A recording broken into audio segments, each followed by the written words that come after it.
Time for a soccer down here 1v1. Time to catch up with one of the names in high school soccer here in the state of Georgia. And it's a trip to the Hooch, and someone who's hanging up his coaching shingle at Chattahoochee High School at the time that the season comes to a close. It is Les Meenan, the head coach, for a little while longer up there at Chattahoochee. Coach, thanks for hanging out with us for a 1v1, kind of taking a look back at everything that you've accomplished over in the last couple of seasons or so. Yeah, no problem, John. Appreciate it. Appreciate you calling, being interested. Well, and I know that I also have a Premier League question that we're going to save to the end. We're not going to start with your Premier League question and your fandom. We're going to save that to the end because and that was why I was going to save it to the end. I know where that's going. You're going to finish the conversation right there. I'm going to be done. Yeah, and we're going to talk about your favorite club toward the end of the conversation. But I want to talk about your time at Chattahoochee. And have you had time to think about it and think about everything that you've accomplished, or are you still focused on the task at hand here and you'll think about it later? No, we're finished. I mean, this was a conversation that I thought that I was having this last couple of years, and it's mainly because my son is getting ready to be high school age, and he will not go to Chattahoochee. So, as a parent, I want to be around him as much as I can and watch his games. So that's kind of what tipped me over the edge where I was going to go ahead and step down from Chattahoochee. Was, I've taken care of everybody else's kids for the last 23 years. And I thought, it's about time now to spend more time with my own boys and watch them play, Does it seem like it's been 23? No, it doesn't. It's just, it's flown by. It doesn't seem like it's 23 until a kid who played for me my first year coaching reaches out and he's saying, my wife and my kids. And I'm like, oh my goodness, that was 23 years ago. I mean, I was 24 at the time. I was a kid myself. And, when you look back at this, let me take it this way. Do you remember your first day on the job at Chattahoochee? I do. I remember I remember the day, there was a guy called Rich Groneveld. He was the head coach. Me and him were teaching together and he asked me to come help him. So I came helping for 1 year, and me and him would play ADASL together. And I guess at a banquet at the end of the year, and I was one of his assistants, and he stood up at the end and he said, by the way, everybody, great, thanks for the year. I'm leaving. I'm going to Clark Central. You guys should hire him. And I'm looking at him like, you couldn't have given me a heads up. I didn't know if I wanted to do it. I didn't know if I could do it. And it was one of those things where suddenly all these parents were asking me questions of what I thought. And yeah, I kind of fell into it like that. And I wasn't looking for it. I wasn't searching for it, but it worked out for me. And then I remember turning up. So I'd had 1 year with the kids. And then I turned up as the head coach then my next year. What did you learn about yourself in that first year as being a head coach when you weren't anticipating being a head coach? What did you learn, or did you just kind of sit there and have it as on-the-job training? What did you learn about yourself? No, it was very much on-the-job training. You learned that there was a whole lot more to coaching.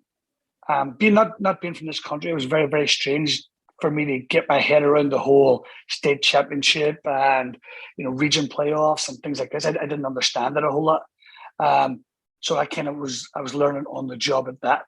But I learned very quickly that the way to coach high school kids is not teaching them how to play soccer because they already know, but it was to get them to play for you, to get them to play a little bit better than they normally would, and get the maximum out of them that they could possibly could get.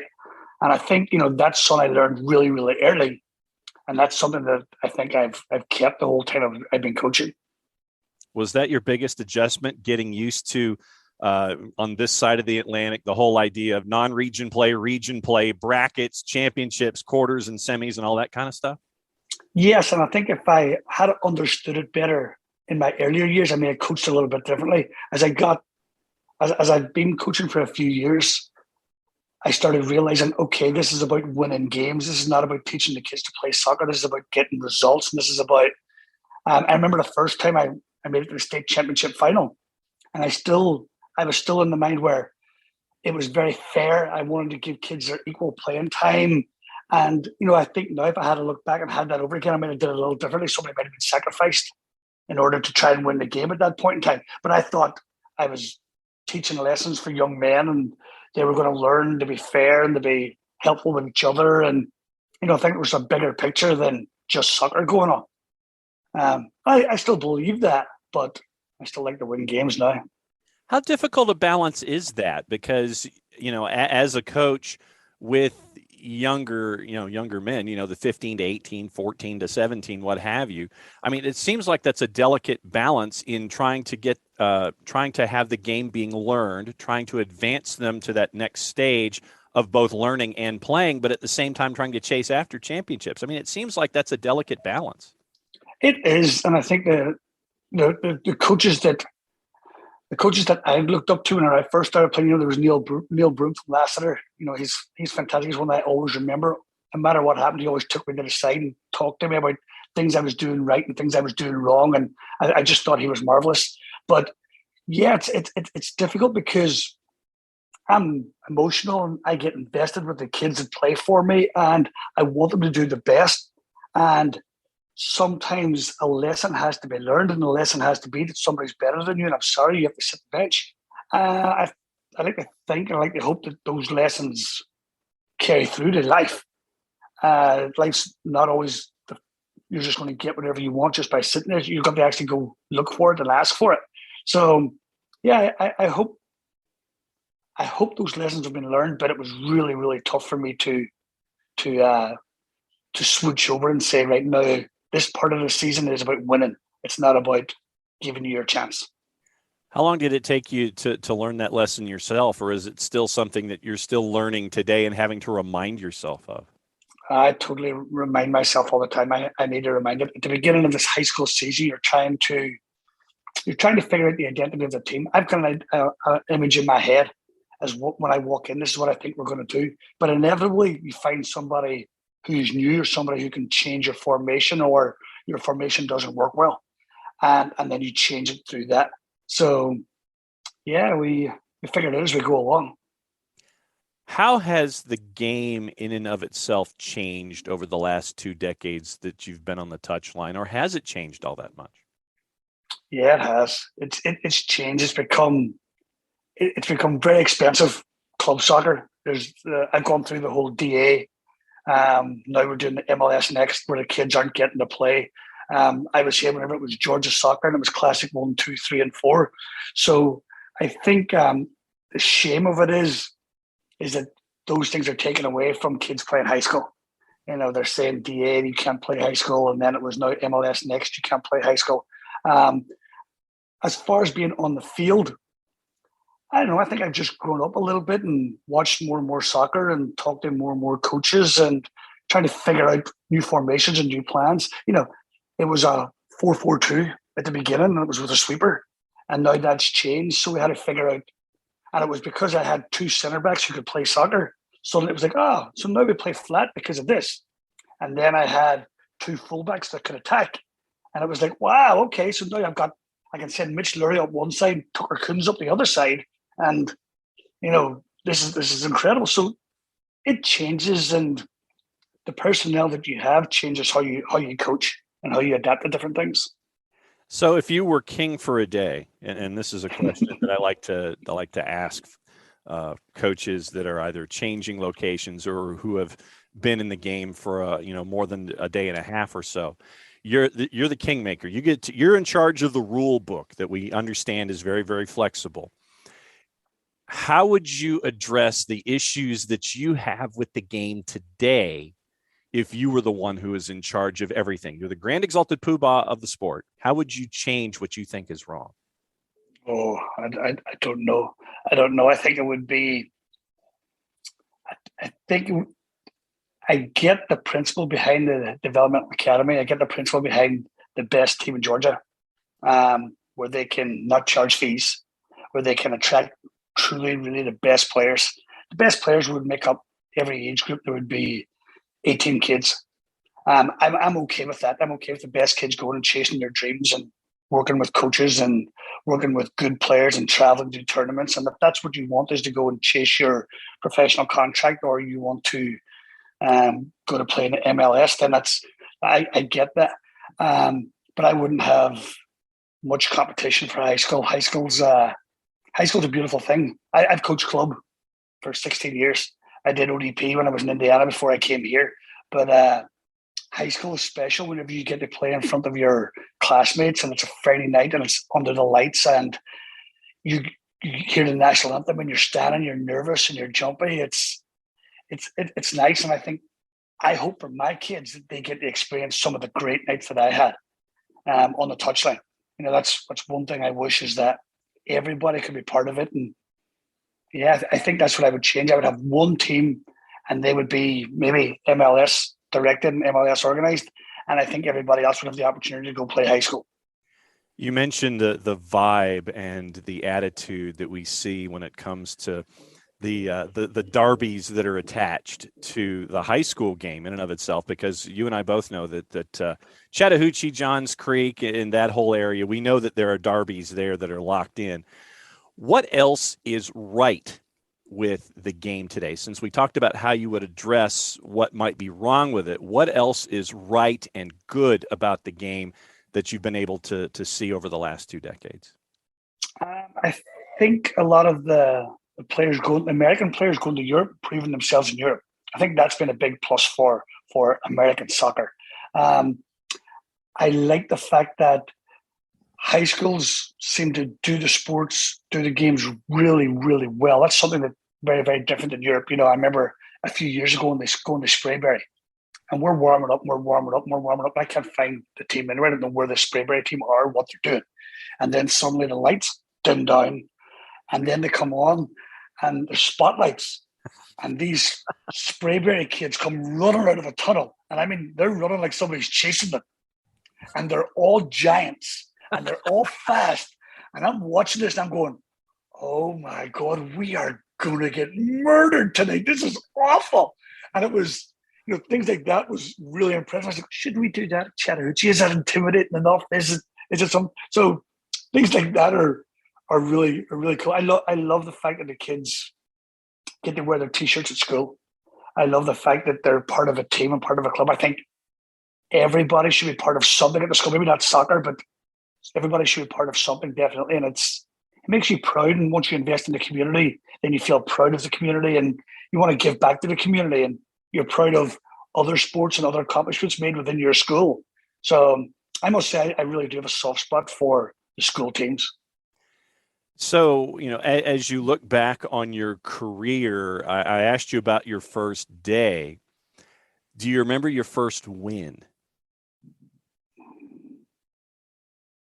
No, I don't. I'd have to go back and even look to see who it was. I have no idea. So then let me ask you this. What's the first win of yours that sticks out in your mind as I ask you about your career at Chattahoochee? I think it was one night we'd gone to play Brookwood, because Brookwood was the one. I mean, I started coaching Chattahoochee before Johns Creek, before Alpharetta, before Northview, before Milton High School. None of those schools were around. All those kids all came to Chattahoochee. So I think going to play against Brookwood, and they were a powerhouse. Them and Parkview were the powerhouses. And I remember the first time going to play them, and them just totally outclassing us. And I remember the coach wasn't terribly friendly. I was new. And then I remember going back to beat them again. And I remember having the kids psyched up, and it was the following year. And I remember thinking to myself, okay, we're something now. We've beat one of the top 3 teams in the state. This is a whole lot of fun. And that one really meant something, because I was still trying to figure out who the tough programs were in the state, who the schools that had consistently good teams. Everybody's had a team at some point in time. Northview have had a great team once. Centennial had a great team once. Johns Creek had a great team. So a lot of times these schools have great teams, but it's hard to have a great team over and over and over again, year after year.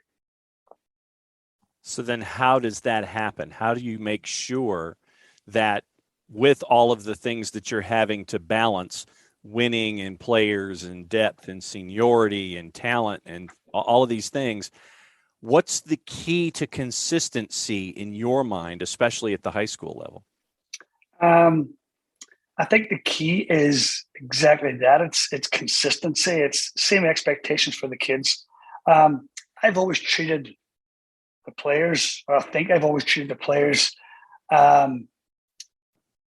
fairly, every kid across the team. at the beginning of the season, you give them a shot. You give them a chance to play. You be honest with them. You tell them this is where you're good, this is where you're bad. Now I've had bad kids play for me, and they couldn't kick a ball straight, but they were really good in other areas. They could man mark somebody, and it's about giving them expectations and letting them fulfill their own expectations as opposed to expecting them to dribble past somebody in turn. No, your job's not to dribble and pass. Your job's to stop the other team. For consistency, wise year after year, I think I hold the kids to a good level where classwork is important. Their behavior within the community is important.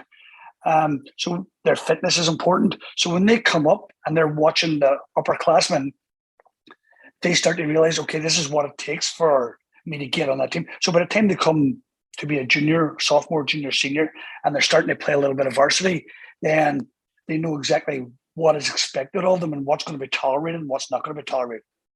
There's nothing worse than one of your best players where you have to bench him because he's, messed up with team rules and he's done something he wasn't supposed to do. But if you don't do it, then the next year somebody else goes, well, that happened last year and there was no consequences. So why should why am I worried about that? And my assistant coach there, Eduardo, him and I have long conversations. I couldn't have done this without Eduardo. He's been great. But we've had long conversations about what the right thing to do and what the wrong thing to do with these kids was. What's it like when you have a young student athlete who comes into your program and you and Eduardo and the rest of your staff get the chance to sit there and work with a particular student, and then you see the light come on with what you want them to do? What's it like to see that light come on and all of that coaching and all of that learning, both in and outbound? What's it like to see that moment where that promise is fulfilled? Yeah, I see. Even you saying that right now makes a hair in my arm stand up. That's why we do it. We do it because we want to help the kids, but whenever it happens on the field, and they turn and look at you, and they're like, "Oh my God, you do know what you're talking about? What the heck? I didn't realize." Then you're like, "See." So yeah, that's the best part of soccer. I mean, even if it's a triangle pass where you're dropping the ball and switch it to an outside midfielder who gets behind the defense. When something like that happens and the kids look over and you say, we've practiced this over and over and over, and this is why. The outside midfielder, he takes off so early. And he's too early. He shouldn't take off that early. But he goes because he knows in two passes that ball's getting played right over the top. And when that comes together, you feel a king. You feel like you're awesome and you know what you're doing. And yeah, that's the greatest part, I think. So then let me go to the next step. After graduation, you mentioned that, your ex-players and ex-student athletes come back and they sit there and say, yeah, 20 years ago, and they mentioned however many years ago it was, and you sit there and you go, man, it really was that long. But when they come back to campus for whatever reason, or they come to a match, or they see you at the store at the corner and they say, hey, coach, when you see these student athletes come back, and I mean, they could be doctors or lawyers or professional players or doing whatever, when they're successful in their sphere, but they come back and they still reach out to you at the same time. What's it like to have that kind of impact over 2 decades too? It's great.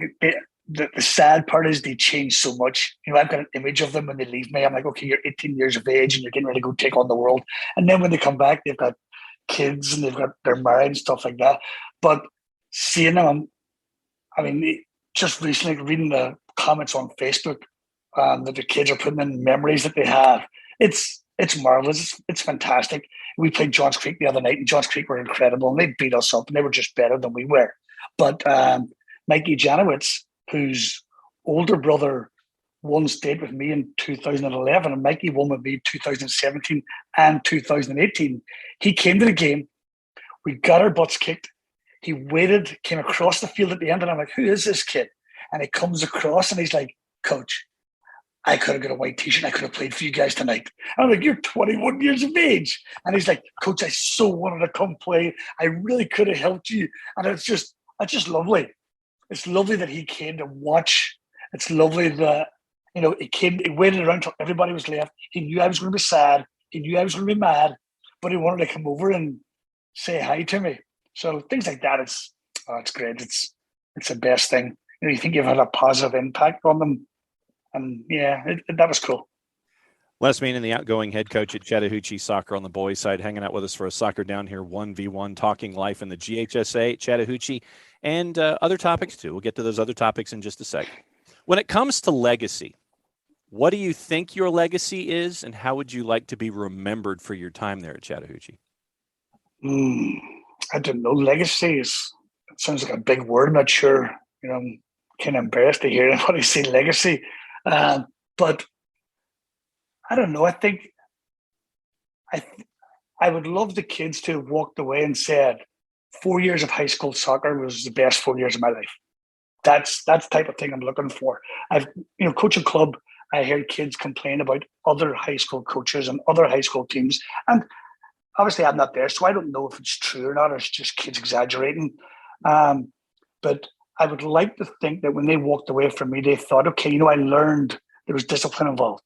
I learned that there was expectations and I was part of a team, and that if I was fair and if I was good enough, then I got the opportunity. If I didn't hold up my end of the bargain, then that was told, and they was honest, and they were told, you're not good enough, or you need to do better, or this is where you need to improve. And they've gone away and worked on it and came back. So I would like to think that I'd be remembered for being fair, but teaching the kids life lessons on a football field. I think that's my biggest thing. So what's it going to be like being a supportive dad with high schoolers? Do you sit there and, is the coaching thing, is it really on a shelf, or, are you going to enjoy being a dad? I mean, what's the future like, do you think? I'll tell you what, it's going to be hard to cheer for Milton, because my kids are going to Milton High School and they've put us out of some importance. So it's going to be hard to do that. But I will. I like to think that I've been in the situation with the coach has. It's not always what you see on the field is 11 players, and that's not always the only thing that's going on. So I like to think, watching my boys play soccer now, I'm pretty quiet. I'm not a yeller, I'm not a screamer, I'm not one to say the coach should. I mean, you trust the coach with your kids. I hope people trusted me with their kids. I hope they said, okay, we're going to let you do this job and you're going to do what you think is right. And there's been days where they've disagreed, and there's been days I'm sure I'll disagree, but it's going to be hard not to be yelling, not to be telling. And yeah, but so far in club, I've been pretty good about keeping quiet about what the coach is doing. And it's hard. You got to support him because he's doing the best. There's no coach out there trying to lose games. Unfortunately, sometimes opinions are different. So it'll be interesting. All right. I've waited for this question because for those of you who are listening, and you've been listening to Les talk, you know that accent is not Boston, Massachusetts. That is coming across here in the interview. It is not New York City. That is not Brooklyn that is coming through. That is Derry. That is Derry. That is the accent coming through. And in my research for this particular 1v1, I found out that you are a fan of a particular Premier League side that is having some problems right now. And that is Everton. And as we're talking, we actually discussed on Soccer Down Here on Thursday morning what happened with Everton and Burnley and what is going on with Everton right now. It actually was a topic of conversation. It was a midweek match in the Prem. What is it like for those who have their fandoms in the Premier League? What is it like as an Everton fan, and what is it like as an Everton fan this season? Well, I think as probably one of the things that helped me in my coaching throughout the years was being an Everton fan. because Everton were never a rich club. They were never the biggest club. They never had the most money. So they were able to compete. And people like David Moyes was the coach, Howard Kendall, when I first got into Everton. But David Moyes encouraged that team to play with passion and heart and soul. And they would fight. They'd go to Chelsea. They had no business even being in the game with Chelsea or Manchester City. But God, they rolled their sleeves up and they fought for every ball. And that to me is contagious. And that to me is why I kept coming back for Everton, is because if David Moyes got us fourth in the league, we were in Europe. We were in the Champions League. We should never have been in that spot compared to the amount of players we had and the money that we had and our salary caps and things like that. So watching them play and watching them go, Leighton Baines, Kevin Sheedy, Paul Bracewell, people like that, and you just watched and thought, my God, these guys, they would play for nothing. They would play for absolutely nothing. They're just out there hammering people and walking away, and they haven't got a breath left in their body. And I think being an Everton fan now, it's tough. But that's what I miss. I watched the Burnley game yesterday. I actually drove my wife to the airport. So I recorded the game and no social media and couldn't be on my phone. And I get back last night and I'm watching it. And I am yelling and I'm screaming, and we go down and then we go up and we're in control. And I'm thinking, we're not getting relegated. We're not getting relegated. And then, oh my God, we give 2 mistakes and we get punished for our mistakes. And we walk out of there 3-2. And now I'm scared because Burnley are going to pick up more points. And I'm not sure where Everton can pick up more points. Because that run-in is rough for Everton. That is. I mean, I think the only team that I'm looking at that I'm thinking we've got a chance against is Watford. And Watford are probably looking at us and saying, we've got a chance against Everton. And did you hear what Sean Dyche said to his players at halftime? Yep. Oh my God, he said, I don't think these guys know how to win a game. And that was the motivation that his team needed to come out and beat Everton. So, absolutely heartbreaking. I think I'm going to start watching F1 if Everton get relegated. Well, and I mean, we talked about what Sean Dyche actually said on the show, because those are the kinds of things that as a coach in a situation, when you're down in a match, those are the kinds of things that you need to say to your team at home in a match that is as important as that one was. I mean, Jason and I were talking about it. It's coach speak. Yes, that is what you have to say in the locker room to the players. But because of everything that we've seen from this particular club coming into our place, at the same time, because of all the drop points, because of everything that's been going on, yes, there is a bit of truth to it, but there's that delicate dance of saying what you think you need to say as a coach and then speaking truth to what's going on around when you're in a position where you can take advantage of it. I mean, it's another lesson for coaches too.